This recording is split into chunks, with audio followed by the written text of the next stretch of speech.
तो बच्चों हम लोग नया टॉपिक शुरू कर रहे हैं और ये है हमारा HTML का एक आगे का फेस HTML5। इस टॉपिक को शुरू करने के पहले मैं कुछ चीजें आपको बताना चाहूंगा। HTML का हमारा पोर्शन खत्म हुआ था लास्ट टाइम। थोड़ा सा सिलेबस देख लीजिए। हम लोग इस समय कर रहे हैं सेकंड पेपर की पूरी पूरी प्रिपरेशन और सेकंड पेपर में हम लोगों ने अभी तक इंटरनेट का फंडामेंटल पोर्शन जो है वो फिनिश कर लिया। साथ ही साथ एडिटर जिसमें कि हम लोग नोटपैड और सबलाइन का इस्तेमाल कैसे करते हैं उसके बारे में हमने डिस्कशन कर लिया। HTML के बारे में हम लोगों ने यहाँ तक का पोर्शन पूरा खत्म कर लिया था। लास्ट टॉपिक हमारा फ्रेम सेट ही था और इसी के साथ साथ आप लोगों को फोटो एडिटिंग करने के लिए एक फोटोशॉप भी पढ़ा दिया गया है। तो ये टॉपिक हमारे खत्म हो गए हैं। CSS के बारे में भी मैंने थोड़ा बहुत एक इंट्रो दे दिया था। आज जिस टॉपिक पर हम लोग डिस्कशन करेंगे वो HTML5 है।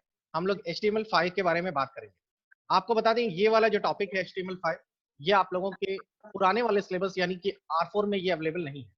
तो अगर आप HTML5 के बारे में बात करेंगे मतलब उससे क्वेश्चन नहीं आते, थ्योरी में भले ही वो पूछ लिया जाए कि HTML5 और HTML में क्या डिफरेंस है या फिर इससे मिलता जुलता कोई टैग आ जाए, खासकर एक टैग है जो सबसे ज्यादा इंपॉर्टेंट है उसमें और वो है आई फ्रेम।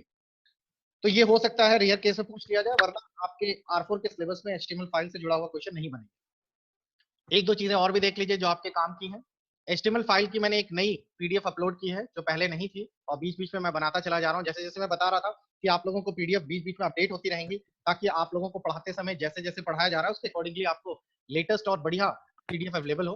तो आप लोग जाकर चेक करिएगा अपने R5 वाले M1 वाले M2 वाले पेपर में और आपको M2 के पेपर में यहाँ पर दिखाई देगा कि आप लोगों को एक हिंदी की एक नई PDF अवेलेबल हो गई है हिंदी में और वो ये है चैप्टर 3 HTML5।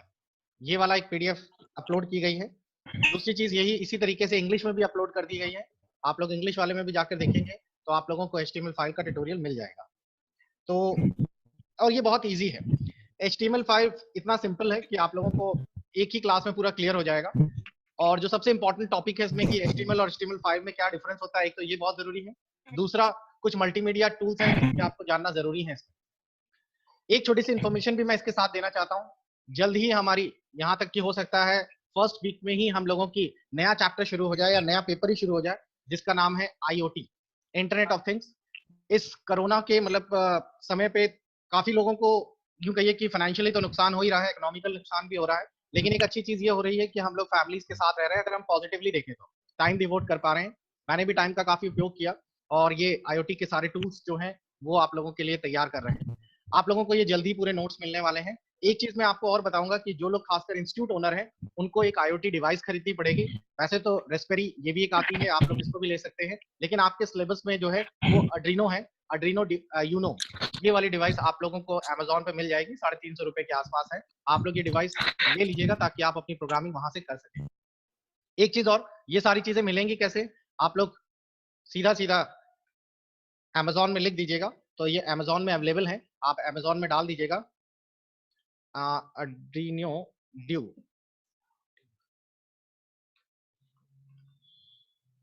एक यूनो भी आती है।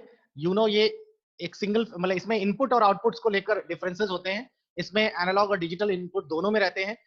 लेकिन आपको यूनो की जगह ड्यू वाली लेनी है बिकॉज उसमें आपको बेनिफिट मिलता है। उसमें आप लोगों को USB पोर्ट कनेक्टिविटी मिलती है। तो आप लोग यूनो वाली जरूर परचेज कर लीजिएगा, ये आप लोगों के लिए अच्छी रहेगी। क्लियर?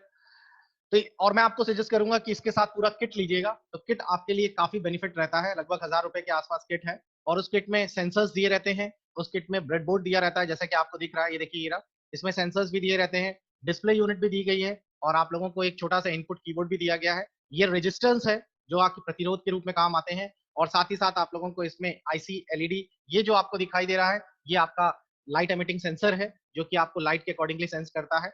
और साथ ही साथ ये स्पीकर है, आपके छोटे छोटे स्विचेस हैं आपके साइड में दिख रहे होंगे और ये USB केबल है जिससे कि आप लोग इसे केबल से कनेक्ट करेंगे और साथ ही साथ ये कनेक्टिंग केबल्स है जिससे कि हम लोग इसे जोड़ेंगे। कई सारी अलग अलग लाइट्स हैं ये, तो ये डिवाइस आपको जरूरत पड़ने वाली है। इसके साथ एक Arduino का ही एक IDE सॉफ्टवेयर आता है, वो भी आप लोगों को नेट से डाउनलोड करना पड़ेगा। इनकी ऑफिशियल साइट है, आपको वो वहीं से मिल जाएगा। सिंपल सा सॉफ्टवेयर है और ये आपके पास डाउनलोड करके इसे रख लीजिएगा और इसी में हम लोग प्रोग्रामिंग करेंगे। ये आप लोगों के पाइथन और C++ को सपोर्ट करता है और इसी पर आप लोगों को प्रोग्राम्स बनाने हैं। आप लोग पाइथन से भी इसमें बना सकते हैं, आप चाहें तो C++ और C से भी इसमें बना सकते हैं। और आपको क्या क्या प्रोग्राम्स बनाने हैं वो आपके सिलेबस में है कि आपको अगर कोई बटन टच करे तो लाइट टाइमर के अकॉर्डिंगली फ्लक्चुएट करे, फैन की स्पीड कम ज्यादा हो, इस तरीके करके कई सारे प्रोग्राम्स हैं जो कि आपको इसमें मिलेंगे। तो ये जल्द ही शुरू होगा आपकी नेक्स्ट क्लास में। मैंने इसीलिए आप लोगों को एक छोटा सा नोटिफिकेशन दे दिया। इसमें उन लोगों को बहुत ज्यादा बेनिफिट मिलने वाला है जो साइंस बैकग्राउंड के हैं, जिन्होंने थोड़ी बहुत फिजिक्स पहले से पढ़ी हुई है। खासकर आप लोगों ने रेजिस्टेंस और छोटी क्लासेस में पढ़ा होगा, आप लोगों ने इंडक्टेंस के बारे में पढ़ा होगा, यहाँ तक कि आप लोगों ने ओम्स लॉ पढ़ा होगा। उससे मतलब वो सब छोटा लेवल है, हम लोग उसी के आगे की चीजें यहाँ से कवर करेंगे। ये सब आपके सिलेबस में है कि आप लोग कैसे इस एड्रीनो को कनेक्ट करते हैं ब्रेडबोर्ड से और वाटर पंप ऑन कर देते हैं वगैरह वगैरह। फिलहाल आईओटी का एक सिंपल सा इंट्रो मैं अभी ये बता सकता हूँ कि अगर आप लोगों के पास कोई भी डिवाइसेस हैं जो अभी तक आप इलेक्ट्रिसिटी से कनेक्ट करके मैनुअली चलाते थे, जैसे फैन है, फैन आप लोग मैनुअली चलाते हैं, लाइट का स्विच है, आप जाकर वहां से स्विच प्रेस करते हैं और लाइट ऑन हो जाती है। अगर हम लोग इसको आईओटी में कनेक्ट करना चाहते हैं तो उसके लिए हमें इंटरनेट ऑफ थिंग्स ये चीज आनी चाहिए। इसका क्या काम होगा, जैसे कि पंखा है, मान लीजिए कि हम लोग, या लाइट है, हम लोगों ने एक लाइट सेंसिंग डायोड लगा दिया और जैसे ही लाइट सेंसिंग डायोड में रोशनी पड़ना बंद हो गई, जैसे कि सूरज की रोशनी जब तक पड़ रही थी, ये काम कर रहा था और आपके घर की बिजली ऑफ थी क्योंकि दिन में बिजली की जरूरत नहीं होती है। जैसे ही ये लाइट सेंसिंग डायोड ने बिजली चलना पड़ना उसके ऊपर बंद हो गई, इलेक्ट्रिसिटी पड़ना बंद हो गई, इसने करंट इनपुट करना खत्म कर दिया।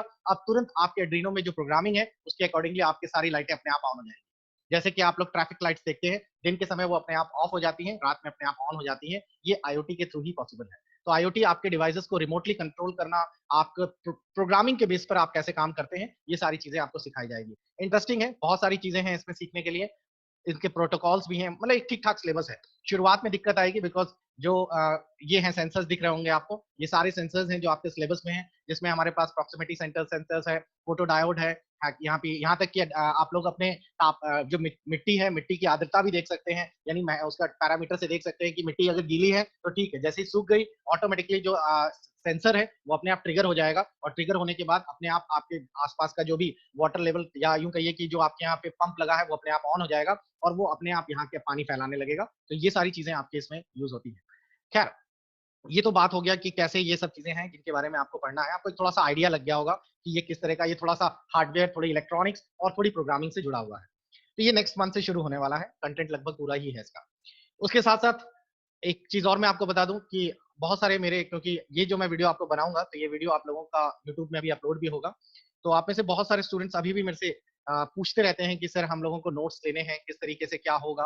तो मैं आपको बता रहा हूँ कि जैसे जैसे मैं पढ़ाता चला जा रहा हूँ, आप लोगों को नोट्स भी डिस्पर्स करता चला जा रहा हूँ। आप लोग अभी इस समय जो देख रहे हैं वो M1 M2 की क्लासेस कंटिन्यू कर रहे हैं, ओल्ड एंड न्यू, क्योंकि हम लोग दोनों को पैरेलल लेके चल रहे हैं। जल्दी हमारी आईओटी की क्लासेस शुरू हो जाएंगी, आईओटी के नोट्स भी शुरू हो जाएंगे आप लोगों के, और उसी के बाद जैसे ही हमारा पेपर M1 खत्म होगा, हम लोग पाइथन की क्लासेस चालू कर देंगे, लाइव क्लासेस। तो आप लोगों को ये सारा का सारा जून के मिड वीक तक या सेकेंड वीक तक आप लोगों का ये सारा syllabus live with notes, PDF, sample paper, सारा कुछ कंप्लीट हो जाएगा।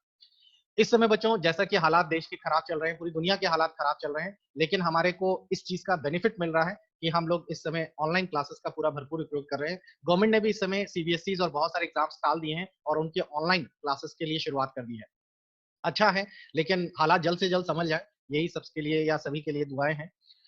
चलिए एचटीएमएल के बारे में बात करते हैं। HTML5 क्या होता है? तो मेरे ख्याल से आप लोगों को सब कुछ पिक्चर क्लियर हो रही होगी कि हम किस स्टेप से धीरे धीरे करके आगे बढ़ रहे हैं। HTML5 और HTML, कोई जानता है इसके बारे में? किसी ने सुना है HTML5 क्या है? आप में से बहुत सारे स्टूडेंट्स जो हैं वो HTML की क्लासेस लेते हैं, HTML पढ़ते हैं, पढ़ाते हैं आप लोगों में। HTML5 के बारे में बता दें कि अभी तक हम लोगों ने जो भी कुछ बनाया, हम लोगों ने जो भी वेब पेजेस बनाए जिसमें फोटोज डाली, टेबल्स डाले, फ्रेम्स डाले, हाइपरलिंक किया, टैग्स लगाए, थोड़ा सा CSS का भी इस्तेमाल किया, ये सारी चीजें जो बच्चों आप लोग कर रहे थे वो HTML के थ्रू कर रहे थे। आप HTML में टैग लिखते थे जिसके लिए हम लोग यूज करते थे सबलाइन्स या नोटपैड, और उस पर बनाते थे। आप लोगों में से बहुत सारे स्टूडेंट्स ऐसे हैं जिन लोगों ने लेट ज्वाइन की हैं क्लासेस, उनको हो सकता है क्लासेस पढ़ने में दिक्कत आए। सॉरी।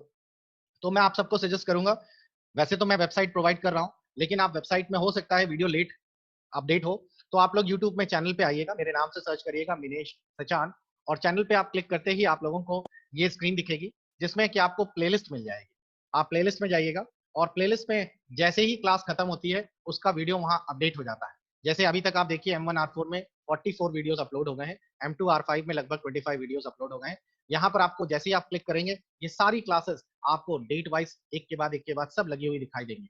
ये देखिए कल की क्लास है एक्सेल वाली, जिसमें हम लोगों ने एक्सेल का पाइवट टेबल और ये सारी चीजें खत्म की थी। और इसी के साथ साथ अगर आप M2 वाली क्लासेस को भी चेक करेंगे तो यहाँ पर भी आपको दिखाई दे जाएगी, आपको बस वही डेट वाइज ही फॉलो करना है स्टूडेंट्स। वैसे तो सब कुछ असेंडिंग ऑर्डर में ही लगाया गया है, कभी कभार रैंडम हो जाता है, तो आप उसी के बगल में देखिए डेट डाल दी जाती है, तो आपके लिए आसानी हो जाएगी। जैसे लास्ट क्लास ये आप लोगों की हुई थी फॉर्म्स और उसके बाद फ्रेम सेट की। आज की क्लास भी फिनिश होते ही इसी के नीचे अपने आप आ जाएगी, तो आपको क्लासेस ढूंढने के लिए दिक्कत नहीं पड़ेगी। ठीक, अब चलिए मैं आपके साथ डिस्कस करना चाहता हूँ HTML5 को। विजय कुमार का एक क्वेश्चन है, विजय बताइए क्या सवाल है आपका? सर मैंने जो फ्रेम सेट की आपने लास्ट क्लास ली थी, जी, मेरे से बन नहीं रहे हैं सर मेरे पीसी में। फ्रेम सेट नहीं बन रहे हैं। चलिए मैं भी पार्टीशन आपके पीसी को रिमोटली ले नहीं लूंगा, बन। देखेंगे कोई भी फ्रेम नहीं तैयार हो रहा, जी इस सर। तरह का वर्टिकल वगैरह कुछ भी नहीं बन रहा, नहीं, तो कोई कुछ नहीं टैग बना छूटा सर। है। तो कोई बात नहीं, मैं भी देख लूंगा रिमोटली आपकी डेस्कटॉप पे। आप डेस्कटॉप ऑन कर लीजिएगा, मैं उसको चेक कर लूंगा रिमोटली। अच्छा देखिए बच्चों, एक चीज और, जिनके पास लैपटॉप या डेस्कटॉप नहीं है, तो आपको मैं सजेस्ट करता हूँ, क्योंकि इसकी प्रैक्टिकल करना बहुत जरूरी है। अगर आप प्रैक्टिकल नहीं करते तो आपके लिए दिक्कत है। तो मैं आपको सजेस्ट करता हूँ, आप अपने एंड्रॉइड फोन में HTML का एडिटर और व्यूअर इस तरह का मिल जाएगा। ये HTML एडिटर्स आते हैं, कई सारे हैं। आप लोग इन HTML एडिटर्स को, किसी भी एडिटर्स को ओपन करा लीजिए, और देखिए इसमें एडिटर्स में आप लोग पूरा का पूरा अपना HTML प्रोग्रामिंग कोड लिख सकते हैं। बिल्कुल वैसे ही लिखता है, सब कुछ वैसे ही है। आप लोग अपने HTML की कोड्स इसमें टाइप कर दीजिए, और उसके बाद इसका आउटपुट भी यहाँ पर पूरा देख सकते हैं, और इसको बाकायदा सेव भी कर सकते हैं। तो जिनके पास फोन है, फोन तो सभी के पास है ऑलमोस्ट, तो आप लोग प्रैक्टिकल के लिए इसका इस्तेमाल कर सकते हैं। लेकिन इसमें बस एक ही इशू आता है बच्चों, कि आप लोगों को ये सारी की सारी चीजें अपने कीपैड से टाइप करनी होती है। तो अगर आप उससे भी बचना चाहते हैं, तो एक ब्लूटूथ कीबोर्ड्स मार्केट में अवेलेबल है, जिससे कि आप अपने फोन को ब्लूटूथ से कनेक्ट कर सकते हैं, और आप अपने फोन पे नॉर्मली ब्लूटूथ कीबोर्ड से टाइप करके भी कर सकते हैं। उससे आपकी टाइपिंग कीपैड्स की जगह ब्लूटूथ कीबोर्ड से जल्दी हो जाएगी। तो देखिए HTML5 क्या है, ध्यान से समझिएगा। अभी तक जितना भी आपने बनाया, हाइपरटेक्स्ट मार्कअप लैंग्वेज एक स्टैंडर्ड लैंग्वेज है, जो वेबसाइट बनाने के लिए पिछले 15 सालों से अधिक समय से प्रयोग की जा रही है। जैसा कि आप जानते हैं, टेक्नोलॉजी की इस दुनिया में लगातार बदलाव होते रहते हैं, और उसी का लेटेस्ट अपडेट है HTML5। यानी HTML के बाद आ गया HTML5 अपडेट फॉर्म। अब ये क्यों लाया गया, इसमें क्या बदलाव है, ये बहुत जरूरी है जानना। स्मार्टफोन और मोबाइल की संख्या लगातार वृद्धि होती जा रही है, और लोग वेबसाइट को एक्सेस करने लगे हैं, जो कि आजकल मोबाइल में ज्यादा एक्सेस होने लगा है। अब एक सबसे बड़ी प्रॉब्लम आती थी, जो वेबसाइट डेवलपर है, उन्होंने वेबसाइट को डेस्कटॉप और लैपटॉप के ध्यान में रख के बनाई गई है, लेकिन लोग अब मोबाइल में आने लगे हैं। अब वेबसाइट्स को मोबाइल के आधार पर बनाया जाए, और मोबाइल की स्क्रीन भी चेंज रहती है, किसी की छोटी किसी की बड़ी, कोई पोर्ट्रेट यूज कर रहा है, कोई लैंडस्केप यूज कर रहा है।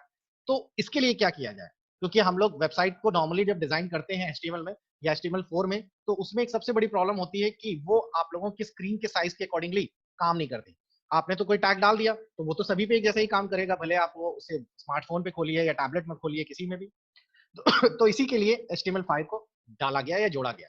HTML5 की बेहतर ये चीज रहती है कि आप जिस भी वेब पेज या जिस भी ब्राउजर में से खोलते हैं, उसकी अकॉर्डिंगली स्क्रीन अपने आप को रिसाइज कर लेती है, और इसके अंदर मल्टीमीडिया फीचर्स को भी ऐड किया जाने पॉसिबल है। HTML और HTML4 और HTML5 में एक सबसे बढ़िया फीचर ये रहता है कि आप लोगों के जितने भी मल्टीमीडिया वाले फीचर्स हैं, जैसे कि आपको ऑडियो सॉन्ग सुनना है, तो आप HTML4 में उसके अंदर नहीं सुन सकते। उसकी जगह आप उसमें एड ऑन ऐड करेंगे, कोई ना कोई थर्ड पार्टी सॉफ्टवेयर डालेंगे, तब जाकर वो उसमें काम करेगा। लेकिन HTML5 में ये पॉसिबल है, उसके अंदर कोई भी अलग से वीडियो, ऑडियो या यूट्यूब सीखना है, तो आप लोगों को लिए अलग से जरूरत नहीं पड़ती। यानी HTML4 में मल्टीमीडिया कंटेंट जो होता है, जैसे ऑडियो, वीडियो, किसी भी पेज में देने के लिए आपको थर्ड पार्टी प्लगइन्स जैसे कि फ्लैश, सिल्वरलाइट, इन सब का प्रयोग करना पड़ता है। जबकि HTML5 में मल्टीमीडिया जो है वो इसमें इनबिल्ड है। इनबिल्ड का मतलब है आपको अलग से कोई सॉफ्टवेयर नहीं चलाना है, और आप उसमें ऑडियो वीडियो टैग्स खुद ही यूज कर सकते हैं बिना किसी थर्ड पार्टी सॉफ्टवेयर से। क्लियर हो गया?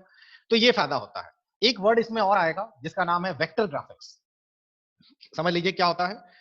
ग्राफिक्स का मतलब वही फोटोज। तो जो फोटोज हम लोग देखते हैं या बनाते हैं, इनको दो तरीके से डिवाइड किया गया। एक जिसे आप बिटमैप पिक्चर्स या रास्टर इमेज कहते हैं, जो कि छोटी-छोटी बिंदियों से मिलकर बनती है, पिक्सेल्स जिसे कहते हैं। और ये ज्यादातर इमेजेस जो है, हम लोग जो भी फोटो या कैमरा जिससे भी खींचते हैं, उनसे जो फोटो तैयार होती है, ये सारी बिटमैप पिक्चर्स। वेक्टर ग्राफिक्स जो है, वो मैथमेटिकल फॉर्मूलाज पर बनी होती है, उसके आधार पर होती है, और इसकी खासियत ये होती है कि इसका साइज जितना भी चाहिए खींच लीजिए, ये खराब नहीं होती। तो कभी कभार आपने गौर किया है कि आपको एक मैं छोटा सा एग्जांपल देता हूँ कि इसका क्या मतलब बता रहा है वो। जैसे कि फॉर एग्जांपल, आप लोग एक फोटो ले लीजिए, मैं एक फोटोशॉप में कोई फोटो को ओपन करके दिखाता हूँ, ठीक है? तो आपको तुरंत समझ आ जाएगा कि मैं जिस चीज के बारे में बात कर रहा हूँ। और ये आपको हमेशा प्रॉब्लम आती होगी किसी फोटो को, छोटे से जिन लोगों को फोटो एडिटिंग करनी होती है, उनके लिए सबसे बड़ी ड्रॉबैक यही है कि अगर आप किसी फोटो को लेते हैं और उसे अगर खींच देते हैं, तो उसमें पिक्सल्स दिखने लगते हैं। तो उससे कैसे बचें? जैसे कि फॉर एग्जाम्पल, मैं यहाँ पर एक कोई भी फोटो उठा लेता हूँ। एक फोटो मैंने यहाँ पे ले ली। अभी आप देख रहे हैं फोटो क्वालिटी ठीक ठाक है। मैं फोटो का साइज छोटा करने जा रहा हूँ, इमेज के अंदर इमेज साइज। ये फोटोशॉप में ऑप्शन दिया रहता है। इसमें देखिए 5 इंच की फोटो है, मैंने इसको घटाकर कर दी 1.5 इंच की फोटो। ठीक, फोटो छोटी हो गई और इसको सेव भी कर दिया। अब मैं इसकी स्क्रीन को ऐसे बड़ा करूंगा, जूम करूंगा, तो आपको दिखाई दे रहा होगा कि इसके पिक्सल कितने ब्लर्ड हो गए, कितने ऐसे फटे फटे से दिख रहे हैं। तो ये क्यों? क्योंकि ये जो आपको मैं बताने जा रहा था कि ये जो पिक्चर है ये बिटमैप इमेज या फिर रास्टर इमेज।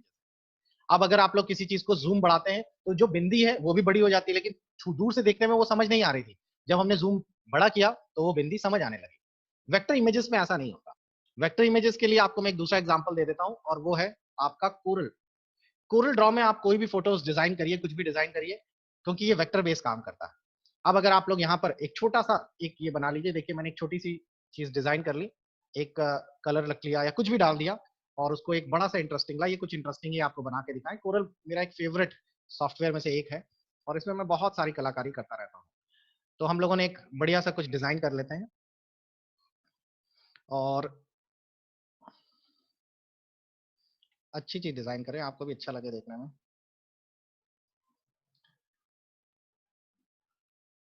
तो कोरल पे मैं इस तरह की चीजें डिजाइन कर रहा हूँ।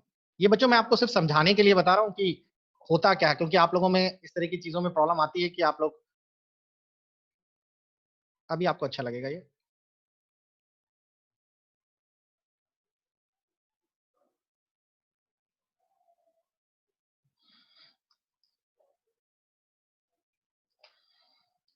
ओके, तो ये मैंने कोरल में एक छोटी सी पिक्चर बना ली, और इसको मैंने यहां से रोटेट कर लिया।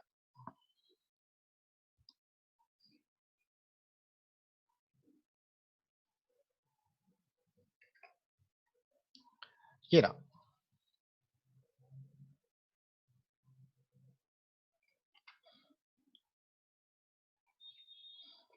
ठीक, अभी आपको लगेगा कि ये कितना फाइन तैयार हो गया है। अभी मैं इसमें खूब सारे हौच पौच कर दूंगा। ये देखिए,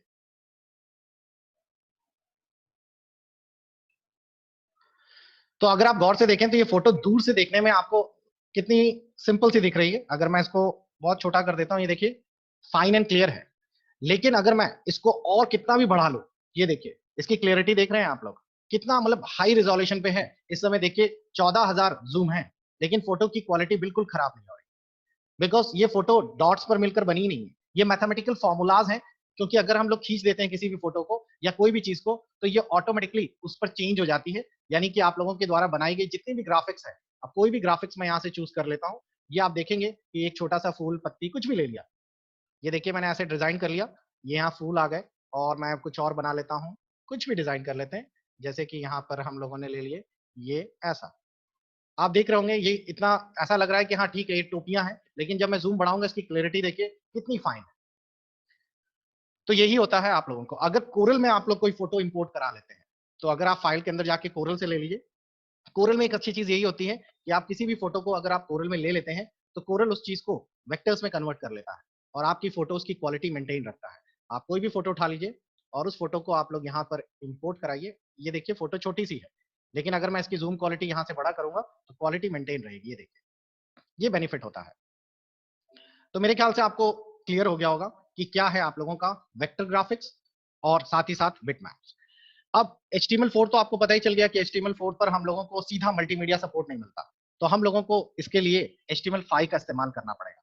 HTML5 में कई सारे फायदे हैं। HTML5 में सबसे पहला तो फायदा ये है कि HTML4 में कभी भी कोई चीज जब स्टोर होनी होती है, तो वो स्टोर कहाँ होती है? वो स्टोर होने के लिए किसी वेबसाइट के इंपॉर्टेंट डेटा को टेम्परेरी स्टोर करने के लिए कैश का इस्तेमाल किया जाता है। कैश मेमोरी में जाके डेटा स्टोर होता था, जबकि HTML5 में एप्लीकेशन कैश में तो होता ही है, प्लस SQL में भी हो जाता है। यानी कि आप लोगों को ये डेटा स्टोर करना ज्यादा आसान है। अब मेरे को जरा आप में से कोई बच्चा बता सकता है कैश मेमोरी क्या होती है? ब्राउजर कैश, ये बहुत अच्छा और इंपॉर्टेंट चीज है, और अगर आप वेब डेवलपर आगे चलकर बनते हैं तो आपको ये सिक्योरिटी के लिए कैश के बारे में जानना जरूरी है। आप लोग जानते होंगे काफी सारी चीजें हैं, और बेसिक में ही पढ़ाया जाता है कैश, ब्राउजर कैश। किसी को आइडिया स्टूडेंट्स आप में से? देखिए मैं आपको बताता हूं कैश का मतलब क्या है। कैश का मतलब यह है कि आप लोग इसमें कोई भी चीज जो भी आप लोग यूज कर रहे हैं, उन चीजों को आप लोगों को, कोई भी वेबसाइट अगर आप खोलते हैं, इसमें कहीं पर भी खोलते हैं, तो आप उस वेबसाइट को खोलते समय उसका कुछ डेटा अपने कंप्यूटर में रख लेते हैं। कहने का मतलब समझिए, जैसे कि मैंने कोई वेबसाइट यहाँ पर खोली, मैंने एक यहाँ पे गए और मैंने यहाँ पर खोल दिया एक गूगल के अंदर एक रेडिफ खोल दी वेबसाइट। ठीक, ये वेबसाइट मेरी स्क्रीन पर खुलकर आ गई, लेकिन ये वेबसाइट कहीं ना कहीं बनी हुई है और मेरी स्क्रीन पर इसका फ्रंट पेज खुलकर आ गया। ओके, कंप्यूटर क्या करता है, इस पेज को बनाने में जितने भी टैग का इस्तेमाल हो रहे हैं, ये पेजेस का जो भी कुछ बनाया गया, इसकी जो भी प्रोग्रामिंग है, उसका कुछ परसेंट जो कि स्टैटिक है, जो बार बार चेंज नहीं हो रहा, वो अपने पास सेव करके रख लेता है। और वो कहाँ सेव करता है, अपनी कैश मेमोरी। अगर आप लोग सेटिंग्स में जाएं तो आपको सेटिंग्स में आपकी कैश मेमोरी यहाँ पे दिखाई देगी। यहाँ एक जगह लिखा होगा आपके वेब ब्राउजर्स की कैश, और इसे बीच बीच में साफ करने के लिए भी बोला गया होगा कि आप लोग अपने वेब ब्राउजर्स को कहाँ पर सेव करनी है इसकी कैश, और इसको देखिए क्लीन करने के लिए भी दिया है, क्लीन अप योर कंप्यूटर। ये यहाँ से भी कर सकते हैं। और अगर आप लोग सीधा सीधा यूज करते हैं इंटरनेट एक्सप्लोरर, तो इंटरनेट एक्सप्लोरर में टूल्स के अंदर दिया रहता है इंटरनेट ऑप्शंस में, और यहाँ पे दिया रहता है आपकी कैश मेमोरी को क्लियर करने के लिए। देखिए दिया है ब्राउजिंग हिस्ट्री, जिससे कि आप लोग temporary files, history, cookies, save document, ये सारी चीजें आप लोग रखता है, कंप्यूटर अपने आप स्टोर कर लेता है। आप कौन कौन सी वेबसाइटें खोलते हैं वो अपनी हिस्ट्री में सेव कर लेता है। आपने कोई कोई कहीं पे कोई पासवर्ड टाइप किया या कुछ भी, तो स्क्रीन पे एक आती है पॉपअप विंडो, क्या सेव कर लें, वो भी सेव कर लेता है। आपकी रिस्पॉन्सिबिलिटी है कि इसको बीच बीच पे डिलीट करते रहिए, वरना ये सारा डेटा आपके सिस्टम पर एज ए टेम्परेरी फाइल के रूप में सेव होता रहता है। तो ये एक तरह से अच्छा भी है, एक तरह से नुकसान भी। अच्छा उसके इसमें है, जब कभी कोई वेबसाइट पर आपको ज्यादा काम करना होता है तो आप लोगों को ये जल्दी खुल जाती है, क्योंकि उसमें से मैक्सिमम डेटा तो आपके पास पहले से सेव है। लेकिन ये रिस्की भी है, क्योंकि अगर आप लोगों ने पासवर्ड वगैरह डाल के रखा हुआ है तो वो वेबसाइट अगली बार जब खुलेगी तो आपसे पासवर्ड नहीं मांगेगी। आप लोग फेसबुक या कोई वेबसाइट खोलिए, या फिर आप लोग अपनी ईमेल आईडी खोलिए, नेक्स्ट टाइम जब आप खोलेंगे बिना उसे साइन आउट किए वो अपने आप लॉग इन हो जाए। तो ये आपके कंप्यूटर में ही रहती है ये कैश। लेकिन HTML5 में ये, और कंप्यूटर में रहने के या फोन में रहती है, तो फोन में एक सब, तभी तो आप लोग देखते हैं बीच बीच में कुछ ऐप्स आप लोग अपने कंप्यूटर में या फोन में इंस्टॉल कर लेते हैं। एक झाड़ू टाइप का आता है जिसे बीच से उठाते हैं ऐसे करके, तो जरूर उसे फोन से उड़ के जाता है। तो बेसिकली वो करता क्या है, आपके मोबाइल की स्पीड नहीं बढ़ाता, वो जो टेम्परेरी स्टोरेज और कैश है वो खाली कर देता है। तो इससे आपके थोड़ी सी जगह एक्स्ट्रा मिल जाती है आपके सिस्टम में। HTML फाइल में ये एप्लीकेशन कैश जो है आपके सिस्टम पे भी रहती है और सर्वर के SQL में भी रहती है। तो जो डेवलपर हैं, जिनको लगता है कि हमारी वेबसाइट बहुत स्लो चल रही है, तो वो अपनी वेबसाइट में कैश को एनेबल कर देते हैं। यानी कि जो भी क्लाइंट्स हैं, उनके एप्लीकेशंस में जाकर ये सेव होती रहे, ताकि अगली बार जब एप्लीकेशन खुले तो हर बार डेटा अपने सर्वर से ना लेते हुए जो पोर्शन स्टैटिक है वो वही सी के एप्लीकेशन या फिर उसी के क्लाइंट के कंप्यूटर से वो अपने आप रीलोड होता है। तो बहुत फास्ट हो जाएगी प्रोसेसिंग, क्योंकि थोड़ा डेटा चाहिए होगा। तो ये फायदा होता है HTML5। HTML फाइल में एक और अच्छी चीज है कि आप लोग इसमें जियो लोकेशन भी अपनी पता कर सकते हैं। जैसे कभी कभार आप लोग कोई मोबाइल का ऐप ऑन करिए तो वो पूछता है ना, ऐप ऑन करते ही कि आपकी लोकेशन पता करें, तो आप उसे एनेबल कर देते हैं या डिसेबल कर देते हैं। HTML4 में नहीं है, और मैं इसका एक प्रोग्राम बना के दिखाऊंगा अभी आप लोगों को, कि आप क्लिक करेंगे वो बता देगा आपका लैंगिट्यूड लैटिट्यूड कहाँ है। HTML फाइल में कुछ नए कमांड्स भी हैं, जिसमें कि आपका एक सबसे अच्छा कमांड है जिसका नाम है कैनवास। कैनवास का मतलब होता है एक रेक्टेंगल एरिया, जिसके अंतर्गत आप फोटोज बना सकते हैं, ड्राइंग्स बना सकते हैं और इसका इस्तेमाल कर सकते हैं। इसी में हम लोगों का ऑडियो यानी कि गाना डालने के लिए भी एक बहुत अच्छा है, कि आप लोग कोई गाना सिंग करें और आप चाहेंगे कि वो MP3 के फॉर्मेट में आए और आपके ऑडियो सॉन्ग के रूप में आप उसे बाद में चला सकें। आप उसमें वीडियोस भी चला सकते हैं। तो ये सारी चीजें हमारे HTML फाइल में होगी। तो मैं जो अभी आपको अगली क्लास में दिखाने जा रहा हूँ वो बेसिकली यही दिखाने जा रहा हूँ। मैं आप लोगों के लिए, ये देखिए मैंने अभी आप लोगों के लिए तैयार करके रखा हुआ है एक छोटा सा ऑडियो, हम लोग इसमें अपना गा के रिकॉर्ड करेंगे और उसे हम बजा के देखेंगे। तो आप देख पा रहे होंगे ये गाना यहाँ पर आपको सुनाई दे रहा होगा। यहाँ पर देखिए मैंने एक वीडियो भी डाल दिया है, आप लोग इस तरीके से भी अपना रिकॉर्डेड, तो मैं आपको पूरा दिखाऊंगा अभी। अगली क्लास जब रिस्टार्ट हो रही है तो उसमें आप अभी देखेंगे कि हम लोग ये सारी चीजें कैसे यूज करेंगे इसमें। तो चलिए बच्चों, क्लास को रिस्टार्ट करते हैं और अपना अगले फेज में HTML5 की कोडिंग करना सीखते हैं। जल्दी से लौट के आइए अगली क्लास के लिए।